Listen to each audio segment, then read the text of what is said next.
aluno dá conselho, né? Dá conselho. Você não pode, eu falo, gente, não usa você nunca. No seu texto você não pode usar o pronome você.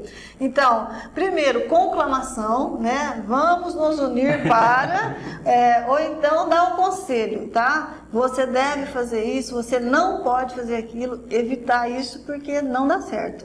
Legal, Eliana, muito legal. E questão de título, dos alunos, a Júlia Gonçalves e a Débora Guedes perguntaram, título é obrigatório no Enem? Caso for, ou se queira colocar um título, como criar um título ideal? O problema do título é o seguinte, o Enem nem sempre cobra, eles falam que não é obrigatório. Mas eu pergunto sempre para o meu aluno, você algum dia abriu um jornal, uma revista e leu algum texto sem título? Não tem cabimento, ninguém vai se interessar por um texto que não tenha título. Então, eu acho que a grande dica que eu dou é que o aluno faça um título muito criativo. Que ele faça uma intertextualidade, que ele volte lá num filme muito conhecido e repita o nome do filme, faça um trocadilho, ou pega lá uma frase do Shakespeare, ser ou não ser, eis a questão, relabora isso, tá? Faça um trocadilho, então faça menção a uma música, a um poema. Então, eu acho que isso mostra para quem vai ler, para o corretor, que o aluno já pensou em outra situação, em outro texto. Eu acho que dá uma abertura muito legal para quem vai ler, de que você está pensando, você está fazendo relacionando a uma outra obra. Então, eu aconselho fazer título sim, mesmo que não seja obrigatório, a não ser que peça, não coloque título. Mas se falar, fique à vontade, você pode já, se você quiser colocar um título, eu sugiro que coloque, porque um título criativo, ele já ganha pontos de cara, ele já tem uma abertura, já promete uma abertura muito maior para o seu corretor. É como letra.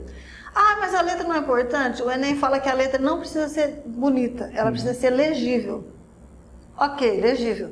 Só que é o seguinte, se você pega um texto que tem uma letra boa, né, muito bonita, e uma letra toda estrupiada, mesmo que o aluno tenha um texto, um artigo, um conteúdo muito bom, você vai contra a exposição, tá? E isso interfere sim. Mesmo falar que não, interfere porque você demora mais tempo para ler, você tem que ler 2 vezes, você não entendeu. Então, o outro texto que você lê e flui, as ideias vão pegando, vão aparecendo, vão surgindo com muita clareza, acabou, pronto, você já dá nota. Agora, aquele que você tem que voltar, você tem que fazer uma força para entender, você não acompanha muito o raciocínio do aluno, eu acho que isso interfere. Legal. Só para contextualizar também quem está nos assistindo, a Eliana fala com toda essa propriedade que, além de ser autora do Manual Redação Nota 1000, ano passado, na escola dela, chamada Em Bom Português, fizeram um evento Dia E, Operação Enem, e ela... Fizemos, né? Você fez parte. Isso. E um evento que ela treinou uma equipe de professores para corrigir redações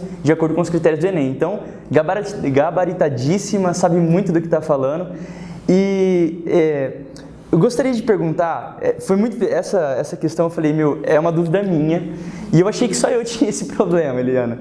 E quando eu comecei a perguntar para os alunos no Facebook, e muita gente também tem essa dificuldade que eu tenho. Gabriel Vilar, Karina Maria, Bruna Estela, Amanda Passos e Bruna Nunes, todos com dificuldade de iniciar o texto. Muita gente falando assim, olha, eu demoro 20 minutos para começar meu texto e 2 para terminar, porque a hora que começa desembesta de vez, quando a gente fala. Então, como que é? Existe alguma dica para iniciar a redação no vestibular? Principalmente que tem essa questão da pressão, do tempo, né? Bruno, essa dúvida que você coloca aí, você e os outros alunos, ela é clássica.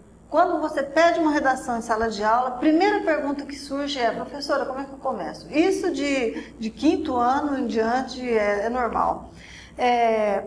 Existem várias maneiras de a gente começar um texto, tá? Então, o aluno pode começar o texto com uma definição, se ele já conhece o assunto, tá? Então, lei seca já pode começar conceituando.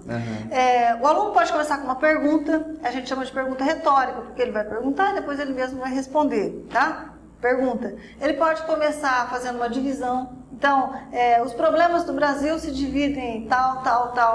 Quem lê a sua introdução, ele tem que saber o que vem pela frente. Então, é muito legal quando o aluno divide as partes do seu texto, ele cita os assuntos que ele vai comentar, porque o corretor já percebe que ele tem clareza, né? O que vai vir pela